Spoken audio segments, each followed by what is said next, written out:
Hello viewers, welcome to Madhulika classes. तो आज हम स्टार्ट करेंगे क्लास 8th के साइंस का 12th चैप्टर जो है फ्रिक्शन। तो सबसे पहले हम ये जानते हैं कि फ्रिक्शन जो है एक कांटेक्ट फोर्स है एंड दूसरा कि फ्रिक्शन जो है हमारा जो भी ऑब्जेक्ट मूव हो रहा है उसके ऑपोजिट डायरेक्शन में लगता है। तो और भी बहुत सारी चीज़ें हम फ्रिक्शन के बारे में इस चैप्टर में पढ़ेंगे। सबसे पहले है फोर्स ऑफ फ्रिक्शन। तो इसमें हम जानेंगे क्या उसके लिए एक एक्टिविटी करनी होगी जो क्या है कि इस तरह से आपको एक टेबल पे बुक को पुश करना है। तो आप देखेंगे थोड़ा सा आगे जाके बुक रुक जाती है। देन अगेन आप दूसरी तरफ से भी वही सेम चीज़ कीजिए, पुश कीजिए, तो आप देखेंगे बुक जाके थोड़ी देर में रुक जाएगी। तो आप सोच सकते हैं कि ऐसा क्यों हुआ, क्यों बुक थोड़ा सा आगे गई और फिर रुक गई। क्योंकि there is a force which is acting between the book and between the floor of the book and floor of the table. ठीक है, जो कि आपकी बुक के मोशन को अपोज कर रही है। तो यही फोर्स है फोर्स ऑफ फ्रिक्शन। ठीक है, the force of friction is present between the floor of the book and floor of the table। ठीक है, टेबल और बुक के बीच में प्रेजेंट है और वो आपके जो भी ऑब्जेक्ट है वो मूव हो रहा है तो उसके मूवमेंट को अपोज कर रही है। ठीक है, वही होता है फोर्स ऑफ फ्रिक्शन। ऑलराइट, तो देखिए जब जो friction the force of friction will always oppose the applied force, ये आपको याद रखना है। यहाँ पे यही लिखा हुआ है, you saw that if you apply the force along the left friction acts along the right, if you apply force along the right the friction acts along the left direction, both cases the force opposes the motion of the book. तो यही होता है force of friction. The force of friction acts between the surface of the book and surface of the table। ठीक है, इन दोनों के बीच में लगता है। अब देखिए फैक्टर्स दैट अफेक्ट्स फ्रिक्शन। तो कौन से फैक्टर अफेक्ट करेंगे, तो उसको जानने के लिए एक एक्टिविटी है। इसमें आपको क्या करना है, एक स्ट्रिंग से आपको एक ब्रिक को टाई करना है और उससे एक स्प्रिंग बैलेंस को अटैच करना है। उस स्प्रिंग बैलेंस में रीडिंग आएगी जब आप इसको खींचेंगे और ये मोशन में स्टार्ट होगा, ये ज़रा सा स्लाइड करना स्टार्ट करेगा, तो जो रीडिंग इसमें आएगी आपके स्प्रिंग बैलेंस में वो आपको नोट करना है। उसके बाद फिर आपको क्या करना है, आपको इस जो ब्रिक है उस पर एक पॉलीथीन रैप कर देना है और फिर उसको सेम वही स्ट्रिंग से टाई करके और स्प्रिंग बैलेंस में रीडिंग लेनी है जब वो मूव करना स्टार्ट करे। ठीक है, तो इन दोनों में आपने देखा होगा कि रीडिंग में फ़र्क है। ठीक है, पहले वाले में आपका फोर्स ऑफ जो रीडिंग आई वो रीडिंग होगी आपकी फोर्स ऑफ फ्रिक्शन की। ठीक है, तो जो फोर्स ऑफ फ्रिक्शन है वो जब ब्रिक अकेले था विदाउट पॉलीथीन था उसमें ज़्यादा रीडिंग आएगी। क्यों, क्योंकि वो रफ़ सरफेस है। ठीक है, और जब आपने पॉलीथीन उसके रैप कर दिया तो उसकी सरफेस स्मूथ हो गई और आपका फोर्स ऑफ फ्रिक्शन की रीडिंग कम आएगी। ठीक है, तो जो फैक्टर अफेक्ट करता है फ्रिक्शन को वो है smoothness and roughness, you can say that. Alright, okay, तो स्प्रिंग बैलेंस क्या होता है वो देख लेते हैं। स्प्रिंग बैलेंस होता है एक डिवाइस होता है जो कि मेजर करता है जो भी फोर्स आपने लगाया ऑन एन ऑब्जेक्ट। ठीक है, यहाँ पे उस ऑब्जेक्ट को लटकाते हैं और उसको खींचते हैं। तो यहाँ पे ये अंदर इसके स्प्रिंग होता है, कॉइल्ड स्प्रिंग होता है। जब वो क्योंकि यहाँ पे जो ऑब्जेक्ट है उसको उसका मतलब वेट एक तरह से आप समझ सकते हैं, उसकी वजह से ये स्प्रिंग इसमें स्ट्रेच होगा तो यहाँ पे काफ़ी सारे नंबर्स लिखे होते हैं, मार्क्स होते हैं, उसमें रीडिंग आ जाती है। ठीक है, तो इसी से हमें पता चल जाता है, it gives the magnitude of the force. ठीक है, तो स्केल होती है इसमें। ऑलराइट, उसके बाद ये एक एक्टिविटी है 12.3। इसमें आपको क्या करना है, इस तरह से एक इंक्लाइंड सा सरफेस बनाना है और एक बार आपने ऐसे टेबल पे लेना है और एक बार उसी टेबल पे आपको इस तरह से कपड़ा बिछा देना है। ठीक है, उसके बाद एक पेंसिल सेल लेनी है और उसको यहाँ एक मार्क बनाना है इस इंक्लाइंड प्लेन पे, वहाँ से इसको छोड़ना है। ठीक है, तो दोनों सरफेस पे आप देखेंगे जब ये स्मूथ सा सरफेस था, सिर्फ ये जो टेबल था उस पे जब ये पेंसिल सेल आपने छोड़ा तो ये ज़्यादा दूर तक मूव होगा और जब आपने इस इधर कपड़ा बिछा दिया तो ये थोड़ी सरफेस रफ़ हो जाती है, जिसकी वजह से ये जो पेंसिल सेल है वो कम दूरी जो है तय करेगा। ठीक है, तो ये वही है कि जो भी आपका सरफेस होता है उस पे उसकी स्मूथनेस और रफनेस पे force of friction matter differ करेगा।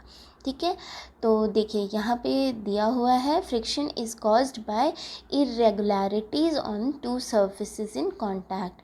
जो दो सर्फेसिस कांटेक्ट में हैं उनमें इरेगुलरिटी होती है, उसी की वजह से फ्रिक्शन कॉज होता है। कुछ इवन दो सर्फेसेस जो आपको बहुत स्मूथ से अपीयर होते हैं उसमें भी छोटी छोटी इरेगुलरिटी होती है, माइन्यूट सी। ठीक है, irregularity on two surfaces lock into one another. जब दो चीज़ें रखी रहती हैं, मान लीजिए एक बुक है और एक टेबल है, वो दो बुक टेबल के ऊपर रखी है, तो बुक की इरेगुलरिटी और टेबल की इरेगुलरिटी इंटरलॉक हो जाती है। इस तरह से इरेगुलरिटी है बुक की, और इसी में उल्टा में मतलब समझ लीजिए आप, ये देखिए इस तरह से टेबल की इरेगुलरिटी है, समझ रहे हैं। तो ये इरेगुलरिटी एक दूसरे में इंटरलॉक हो गई। जब आपको बुक को स्लाइड करवाना है तो ये इरेगुलरिटी को आपको जो इंटरलॉक हुई है उसको ओवरकम करना होगा, इतना फोर्स लगाना पड़ेगा। तो यही जो फोर्स होता है उसी को बोलते हैं फोर्स ऑफ फ्रिक्शन। ठीक है, यहाँ देखिए लिखा हुआ है, when we attempt to move any surface we have to apply a force to overcome interlocking. On rough surface there are large number of irregularities, so the force of friction is greater if rough surface is involved. ठीक है, तो rough surface रहेगा तो irregularity ज़्यादा होगी, तो आपको ज़्यादा फोर्स ऑफ फ्रिक्शन लगेगा। ठीक है, यहाँ देखिए इसमें दिखाया हुआ है, ये देखिए ब्लू वाला जो है वो आपका बुक का इरेगुलरिटी दिखा रहा है, ब्राउन वाला टेबल का, दोनों की इंटरलॉक हो गए हैं ना।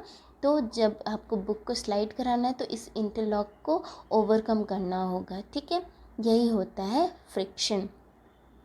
जो फ्रिक्शन होता है वो आपके ऑब्जेक्ट के हैवीनेस पे भी डिपेंड करता है। अगर ऑब्जेक्ट बहुत ज़्यादा हैवी है तो वो बहुत आसानी से उसके जो इरेगुलरिटीज़ हैं और फ्लोर की इरेगुलरिटी है तो वो जो है इंटरलॉक हो जाती है। जब आपका जो भी ऑब्जेक्ट है वो लाइट है तो लाइट वेट का है तो फिर वो कम ना ज़्यादा इंटरलॉक नहीं हो पाता है। ठीक है, तो इसीलिए जो कम वेट का रहता है उसको मूव कराना, स्लाइड कराना आसान होता है देन हैवी ऑब्जेक्ट। ठीक है, जैसे कि यहाँ पे लिखा हुआ है, it is obvious the force of friction will increase if two surfaces are pressed harder. So you can experience it by dragging a mat between when nobody is sitting on it and when person is sitting on it. ठीक है, तो अगर कोई इस पे बैठा है तो वो हैवी हो गया तो इरेगुलरिटी अच्छे से इंटरलॉक हो गई, तो इसीलिए उसको ड्रैग करना थोड़ा मुश्किल होगा। ठीक है, अब देखो, if you have okay now देखो, एक होता है स्टैटिक फ्रिक्शन और एक होता है स्लाइडिंग फ्रिक्शन। तो स्टैटिक फ्रिक्शन क्या होता है, जो फोर्स आपको लगाना पड़ेगा कोई भी ऑब्जेक्ट को बस मूव कराना स्टार्ट करने में, ठीक है, स्टार्ट करवाना है, मूव करवाना, वो होगा स्टैटिक फ्रिक्शन। ठीक है, the force required to overcome friction at the instant an object starts moving from rest is a measure of static friction. ठीक है, और स्लाइडिंग फ्रिक्शन क्या होगा, कोई ऑब्जेक्ट मूव हो रहा है उसको उसी स्पीड में मूव करवाते रहना is a measure of sliding friction. ठीक है, तो जितना फोर्स आपको लगाना है उस ऑब्जेक्ट को उसी तरह मूव करवाते रहने में वो होगा आपका स्लाइडिंग फ्रिक्शन। तो यहाँ पे इसकी डेफिनेशन लिखी हुई है, आप पढ़ लीजिए, इसको आपको याद रखना है, स्टैटिक फ्रिक्शन और स्लाइडिंग फ्रिक्शन।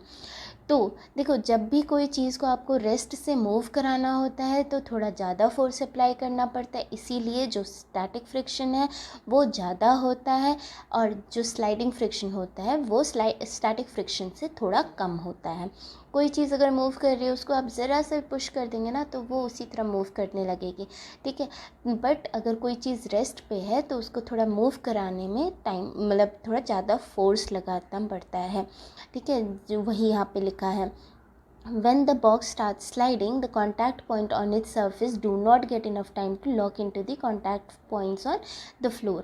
ऐसा इसलिए होता है, स्लाइडिंग फ्रिक्शन कम इसलिए भी होता है क्योंकि जब कोई चीज़ मूव कर रही है तो उसको इतना टाइम नहीं मिल पाता है कि जो इरेगुलरिटी है ना फ्लोर की और उसकी, तो वो दोनों इंटरलॉक हो जाए अच्छे से। जब इंटरलॉक अच्छे से नहीं हो पा रहा है तो उनको कम फोर्स भी आप लगाओगे तो वो स्लाइड होते रहेंगे। जबकि अगर कोई चीज़ बहुत देर से यहाँ पे रखी हुई है तो उसके पास बहुत अच्छे से टाइम है, खूब सारा टाइम है, वो अच्छे से इंटरलॉक हो जाएंगे उनकी इरेगुलरिटीज़। तो इसीलिए उसको ओवरकम करने में थोड़ा ज़्यादा फोर्स लगाना पड़ता है। ठीक है, इसीलिए sliding friction is slightly smaller than the static friction. ठीक है, तो ये आपको अच्छे से क्लियर हो गया होगा। अब पढ़ लेते हैं फ्रिक्शन अ नेसेसरी ईविल। तो फ्रिक्शन एक नेसेसरी ईविल है, ऐसा क्यों बोला जाता है, चलिए जान लेते हैं। अब देखिए, फ्रिक्शन बहुत इम्पॉर्टेंट है क्योंकि अगर फ्रिक्शन नहीं होगा तो आप जो है ना, जिसे आराम से आप मूव कर पाते हैं वो नहीं कर पाएंगे। आपकी जो बाइसिकल है, कार्स हैं, ट्रक्स हैं, ये सब आप टर्न नहीं कर पाएंगे, रोक नहीं पाएंगे, इनफैक्ट आप स्टार्ट भी नहीं कर पाएंगे। ठीक है, जो आप इस तरह से पेन से पेपर पे लिख पा रहे हैं वो भी नहीं हो पाएगा। आपके टीचर जो चॉक से बोर्ड पे लिखते हैं वो इसलिए लिख पाते हैं क्योंकि जो चॉक की जो पार्टिकल्स हैं ना वो आपके बोर्ड के रफ इरेगुलर सरफेस पे चिपक जाते हैं। ठीक है, तो उसी वजह से ये सब चीज़ें हो पाती। आप कोई वॉल पे नेल भी नहीं फिक्स कर पाएंगे, ठीक है, अगर फ्रिक्शन नहीं होगा। तो ये सारी चीज़ें बहुत ज़रूरी होती हैं। ये सारी चीज़ों के होने के लिए फ्रिक्शन बहुत ज़रूरी है। अगर कोई ऑब्जेक्ट मूव करना स्टार्ट कर दिया तो वो रुकेगा नहीं अगर फ्रिक्शन नहीं होगा। ठीक है, देखिए यहाँ लिखा हुआ है, if an object started moving it would never stop if there were no friction. ठीक है, अगर फ्रिक्शन टायर्स में नहीं होगा ऑटोमोबाइल्स या रोड पे तो फिर क्या होगा, कोई भी जो भी आपके ऑटोमोबाइल्स हैं they could not be started और स्टॉप्ड और turn to change the direction. ठीक है, आप कोई नेल भी नहीं फिक्स कर पाओगे वॉल पे, या अपनी टाई की जो नॉट है वो भी नहीं बांध पाओगे। तो अगर कोई फ्रिक्शन नहीं होगा तो बिल्डिंग भी नहीं कंस्ट्रक्ट हो पाएगा। ठीक है, तो सोचो कितना ज़्यादा इम्पॉर्टेंट है ना friction. Friction is very important, but friction एक ईविल भी है। क्यों? क्योंकि ये जो हमारे मटेरियल्स होते हैं ना वो ख़राब भी करती है। कैसे? आपने देखा होगा, आप जब न्यू शूज़ लेकर आते हैं तो जो है उसमें जो उसका सोल होता है उस पर बहुत अच्छे से इस तरह से ना ग्रूव्स बने होते हैं। ठीक है, वो जो है कुछ टाइम जब आप उसको पहनते हैं, यूज़ करते हैं, तो वो ग्रूव्स जो है स्मूदन हो जाते हैं, है ना। और जब स्मूदन हो जाते हैं तो क्या होता है, स्लिप होने लगते हैं। तो फ्रिक्शन की ही वजह से ये जो ग्रूव्स हैं वो स्मूदन हो गए। ठीक है, तो ये हमारे जो मटेरियल्स होते हैं उनको ख़राब भी करता है फ्रिक्शन। फ्रिक्शन की वजह से हीट प्रोड्यूस होती है। आप अपने दोनों हथेलियों को रब करके देखिए तो हीट प्रोड्यूस होती है ना। ठीक है, उसी तरह से जो मशीन्स हैं उसमें भी हीट प्रोड्यूस होती है ड्यू टू फ्रिक्शन, और उसी की वजह से मशीन्स ख़राब हो जाती हैं। अब देखो, फ्रिक्शन बहुत इम्पॉर्टेंट इसलिए भी है क्योंकि आप उसकी वजह से ही ये मैच स्टिक जो होता है उसको जला पाते हैं। हमने पढ़ा हुआ है पहले के चैप्टर्स में कि जो फ्रिक्शन होता है उसी की वजह से हीट प्रोड्यूस होती है। तो इसमें जो केमिकल होता है, आपकी जो मैच स्टिक का हेड होता है उसमें जो केमिकल होता है वो इग्नाइट हो पाता है उसी हीट की वजह से, और उसी वजह से वो इग्निशन टेम्परेचर रीच करता है और फिर वो जल पाता है। याद आया आपको? ठीक है, तो इसी वजह से, क्यों? क्योंकि फ्रिक्शन है। तो फ्रिक्शन इम्पॉर्टेंट होता है, लेकिन कहीं कहीं पे फ्रिक्शन की वजह से वेस्टेज ऑफ एनर्जी भी होती है। जैसे मशीन्स में अगर फ्रिक्शन की वजह से हीट प्रोड्यूस हो रही है तो वो ख़राब है। आपने कभी मिक्सर ग्राइंडर चलाया है तो उसमें भी हीट प्रोड्यूस होती है ना जब थोड़ी देर तक आप चलाते रहते हैं। तो इन सब सिचुएशन में हमें फ्रिक्शन की ज़रूरत नहीं होती है, बट है। अब क्या कर सकते हैं? ठीक है, तो अब हम पढ़ेंगे किस तरह से हम फ्रिक्शन को इंक्रीज़ या डिक्रीज़ कर सकते हैं। तो देखो, जो हमारे शूज़ होते हैं उनके जो सोल्स होते हैं उनमें ग्रूव्स होते हैं। जो ये टायर्स हैं ऑटोमोबाइल्स के, इनके ग्रूव्स होते हैं। ये सब क्यों होते हैं? क्योंकि ग्रिप अच्छी रहे। ठीक है, अच्छे से ये मूवमेंट में आसानी रहे, ये आराम से हम चल पाएँ, ठीक है। दूसरा, आपने देखा होगा जो ये जिमनास्ट होते हैं या जो कबड्डी प्लेयर्स होते हैं, वो लोग अपने हाथ पे कुछ लगाते हैं, है ना। जो कबड्डी प्लेयर्स होते हैं वो तो मिट्टी लगा लेते हैं। आपने देखा होगा दबंग मूवी, अगर आपने देखी है तो उसमें आपने देखा होगा मिट्टी लगा लेते हैं ना, जो बॉक्सिंग भी करते हैं। क्यों? ताकि उनकी ग्रिप अच्छी रहे, राइट। तो जो कुश्ती लड़ते हैं, ठीक है, तो वो ग्रिप अच्छी करने के लिए जिमनास्ट भी कुछ कोर्स सा पाउडर लगाते हैं ताकि उनकी ग्रिप अच्छी रहे। क्यों वो ग्रिप क्यों आती है? क्योंकि फ्रिक्शन रहता है वहाँ पे, ठीक है। तो ये सब जो अप्लाई कर रहे हैं उससे फ्रिक्शन इंक्रीज़ हो रहा है, ठीक है। जो आपके ऑटोमोबाइल्स के ब्रेक्स होते हैं उसमें ब्रेक पैड होता है, ठीक है। जब आप ब्रेक अप्लाई करते हैं तो ब्रेक पैड्स क्या करते हैं? ब्रेक पैड्स मोशन को अरेस्ट कर देते हैं। क्यों? क्योंकि जो रिम होती है उसमें फ्रिक्शन प्रोड्यूस हो जाता है और उसकी वजह से आपका मूवमेंट रुक जाता है, ठीक है। ये हो गया फ्रिक्शन को इंक्रीज़ कैसे करें। अब कुछ जगहों पे हमें अनडिज़ायरेबल लगता है फ्रिक्शन, तो हम वहाँ पे फ्रिक्शन को मिनिमाइज़ करना चाहते हैं। जैसे कि आप जब ये कैरम खेलते हैं तो वहाँ पे आप फ्रिक्शन को मिनिमाइज़ करने के लिए क्या करते हैं? इस पे पाउडर स्प्रिंकल करते हैं, राइट। और कहीं कहीं पे जैसे डोर्स हैं, जब वहाँ पे जो फ्रिक्शन प्रोड्यूस होता है ना, तो उसकी वजह से आवाज़ आने लगती है। तो वहाँ पे आप क्या करते हैं? थोड़ा सा ऑयल डाल देते हैं on the hinge of a door, ठीक है। तो वो डोर की फिर स्मूथ हो जाता है, आसानी से खुलता बंद होता है और प्लस आवाज़ भी नहीं करता है। जो बाइसिकल होते हैं या मोटर मैकेनिक्स होते हैं वो लोग क्या करते हैं? वो ग्रीस यूज़ करते हैं, है ना। ग्रीस यूज़ करते हैं मूविंग पार्ट्स में लगाने के लिए मशीन्स के, ताकि फ्रिक्शन कम हो वहाँ पे, ठीक है। फ्रिक्शन जो है हमारी जो एफिशिएंसी होती है उसको कहीं कहीं पे हम इंक्रीज़ करवाते, we want to reduce friction, ताकि हमारी जो एफिशिएंसी है वो इंक्रीज़ हो सके।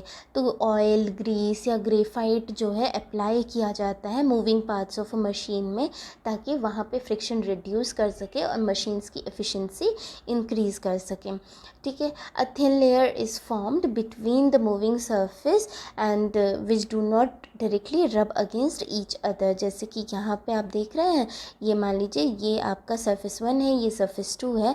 तो अगर बीच में कोई ऐसा ऑयल, ग्रीस या ग्रेफाइट ये सब आप लगा देते हैं तो ये जो इरेगुलरिटीज़ हैं इन दोनों के बीच में एक लेयर ऑफ ऑयल या ग्रीस का बन गया, जिसकी वजह से ये दोनों इंटरलॉक नहीं हो रहे हैं और हमारा आसानी से मूवमेंट होगा मशीन्स में, ठीक है। तो यही जो है, इसी तरह से जो ल्यूब्रिकेंट्स होते हैं वो काम करते हैं, ठीक है। तो interlocking of irregularities avoided to a great extent, ठीक है। और जो मूवमेंट होती है वो स्मूथ हो जाती है। तो ये जो ऑयल, ग्रीस, ग्रेफाइट है, ये सब जो भी सब्सटेंसेस रिड्यूस करते हैं फ्रिक्शन को, उनको क्या बोलते हैं? उनको बोलते हैं ल्यूब्रिकेंट्स, ठीक है। तो मशीन्स वगैरह में ल्यूब्रिकेंट्स अप्लाई करके इस तरह से फ्रिक्शन को रिड्यूस करते हैं। लेकिन कहीं कहीं पे किसी किसी मशीन्स में ऑयल को एज अ ल्यूब्रिकेंट नहीं मानते। In some machines it may not be advisable to use oil as lubricant, ठीक है। Air cushion between the moving parts is use to reduce friction, ठीक है। तो किसी किसी मशीन में ल्यूब्रिकेंट्स नहीं यूज़ करते हैं ऑयल को एज अ ल्यूब्रिकेंट, बल्कि वहाँ पे एयर कुशन्स यूज़ करते हैं, ठीक है। दूसरा, अब देखो व्हील्स रिड्यूस फ्रिक्शन। तो आपने ये ऑब्ज़र्व किया होगा कि अगर आप ये इस तरह का ट्रॉली बैग जो होता है जिसमें इस तरह व्हील्स लगे होते हैं, उसको आसानी से कोई भी बच्चा भी स्लाइड करके लेके जा पाता है। अदरवाइज़ अगर ये व्हील्स ना लगे हो तो इसको ड्रैग करना थोड़ा मुश्किल होगा, इनफैक्ट बच्चा नहीं ड्रैग कर पाएगा, ठीक है, क्योंकि लगेज उसमें थोड़ा भारी सामान रहे तब। ऐसा इसलिए हो रहा है क्योंकि ये रोलिंग फ्रिक्शन हो गया, ठीक है। ये जो यहाँ पे व्हील्स लग गए, इनकी वजह से रोलिंग फ्रिक्शन हो गया, और रोलिंग फ्रिक्शन बहुत कम होता है। जब एक बॉडी दूसरी सरफेस पे रोल करती है तो जो रेजिस्टेंस आ रही है उन दोनों के बीच में, वो होती है रोलिंग फ्रिक्शन। रोलिंग फ्रिक्शन सबसे कम होती है। Rolling reduces friction. It is always easier to roll than to slide a body body over another, ठीक है। तो रोलिंग फ्रिक्शन कम होता है, सबसे कम रोलिंग फ्रिक्शन होता है, उसके बाद स्लाइडिंग फ्रिक्शन होता है, उसके बाद स्टैटिक फ्रिक्शन इज़ सबसे ज़्यादा, ठीक है। देखो, that is the reason it is convenient to pull luggage fitted with rollers, ठीक है, क्योंकि रोलिंग फ्रिक्शन सबसे कम होता है, ठीक है। when one body rolls over the surface of another body, the resistance to its motion is called rolling friction, ठीक है, समझ गए। अब देखो, उसके लिए एक एक्टिविटी भी यहाँ पे दिया हुआ है। इसमें आपको क्या करना है, एक भारी सी बुक लो, उसको आप बिना पेंसिल इस तरह से अभी नहीं करना है, ठीक है, सिंपल आप टेबल पे रखो और उसको पुश करो, ठीक है। तो आपको थोड़ी मेहनत करनी पड़ेगी, ज़्यादा फोर्स लगाना पड़ेगा, जबकि अगर आप इस तरह से पेंसिल्स के ऊपर इस बुक को रख दोगे, थोड़ा सा भी फोर्स लगाओगे ना, तो ये आराम से मूव हो पाएगी और इनफैक्ट ज़्यादा डिस्टेंस भी कवर कर लेगी। तो इससे आपको समझ में आ ही गया होगा कि रोलिंग फ्रिक्शन सबसे कम होता है, ठीक है। Since rolling friction is smaller than the sliding friction, sliding is replaced in most machines by rolling by use of ball bearings, ठीक है। कॉमन एग्जाम्पल क्या है बॉल बियरिंग का, between hubs and axles of ceiling fan and bicycle. तो यहाँ सब भी जो है रोलिंग फ्रिक्शन स्लाइडिंग फ्रिक्शन को अवॉइड करके रोलिंग फ्रिक्शन को ले आते हैं ताकि हमारा काम आसान हो जाए, ठीक है। अब देखो, यहाँ पे बॉल बियरिंग्स दिए हुए हैं, ठीक है। अब फ्लूइड फ्रिक्शन, तो फ्लूइड फ्रिक्शन क्या होता है, देखो इस तरह से एयरप्लेन है, ठीक है। जो एयर होती है वो बहुत लाइट होती है, बहुत थिन होती है, लेकिन इसमें भी एक फ्रिक्शनल फोर्स लगता है, ठीक है। एयर का फ्रिक्शनल फोर्स भी होता है, उसी तरह से वाटर का या कोई भी और लिक्विड भी फोर्स ऑफ फ्रिक्शन एक्सर्ट करते हैं। तो साइंस में जो है गैसेस और लिक्विड्स को क्या बोलते हैं, फ्लूइड्स बोलते हैं, ठीक है, फ्लूइड्स बोलते हैं। तो जो फ्रिक्शन इन फ्लूइड्स की वजह से हो रहा है उसको बोल देंगे फ्लूइड फ्रिक्शन, ठीक है। The frictional force on an object in a fluid depends on its speed with respect to the fluid, ठीक है। तो जो भी जो फ्लूइड फ्रिक्शन है वो किस पे डिपेंड करता है, वो डिपेंड करता है speed of object with respect to the fluid, ठीक है। अब देखो, जो फ्रिक्शनल फोर्स फ्लूइड की वजह से हो रहा है उसको ड्रैग भी बोलते हैं, ये भी आपको याद रखना है, ठीक है। जब the frictional force also depends on the shape of object and nature of the fluid, ठीक है। तो शेप पे और नेचर पे भी डिपेंड करता है, तो 3 चीज़ों पे डिपेंड करता है। सबसे पहले स्पीड, ठीक है, स्पीड पे, दूसरा शेप पे, और तीसरा कौन सा फ्लूइड है उस पर, नेचर ऑफ द फ्लूइड पे, ठीक है। ये इस पे डिपेंड करता है फ्लूइड फ्रिक्शन, ठीक है। तो देखो शेप पे, तो देखो इट इज़ ऑब्वियस कि ऑब्जेक्ट जो मूव हो रहा है वो फ्लूइड के थ्रू मूव हो रहा है, तो उसको फ्रिक्शन को ओवरकम कर रहा है, इसका मतलब। तो इस प्रोसेस में ना एनर्जी भी बहुत लूज़ हो रही है, क्यों, क्योंकि फ्रिक्शन को अवॉइड करने में भी एनर्जी यूज़ हो रही है।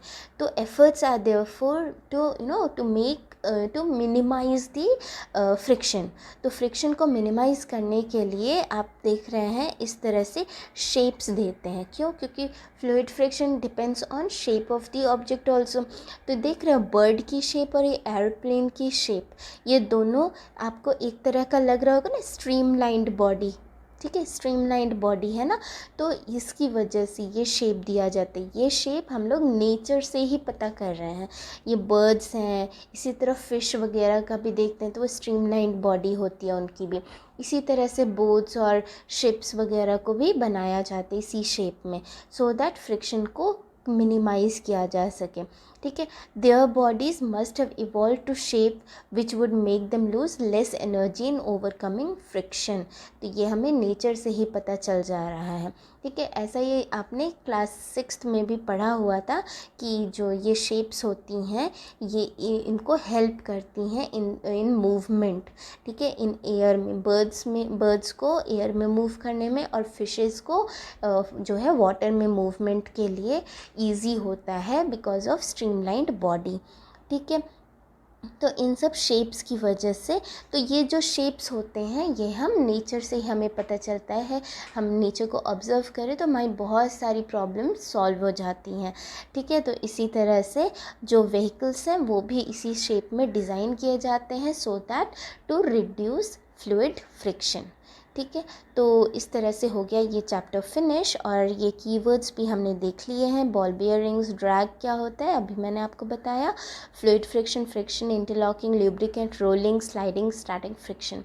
ठीक है, तो ये सब कुछ हमने पढ़ लिया है। अगर आपको ये चैप्टर समझ में आया है, आपको ये वीडियो पसंद आया है, तो प्लीज़ लाइक कीजिए, अपने फ्रेंड्स के साथ शेयर कीजिए, एंड प्लीज़ सब्सक्राइब कीजिए मेरे चैनल को। अपने फ्रेंड्स को भी कहिए मेरे चैनल को सब्सक्राइब करें। कोई डाउट है तो please please write in the comment section below, and thank you.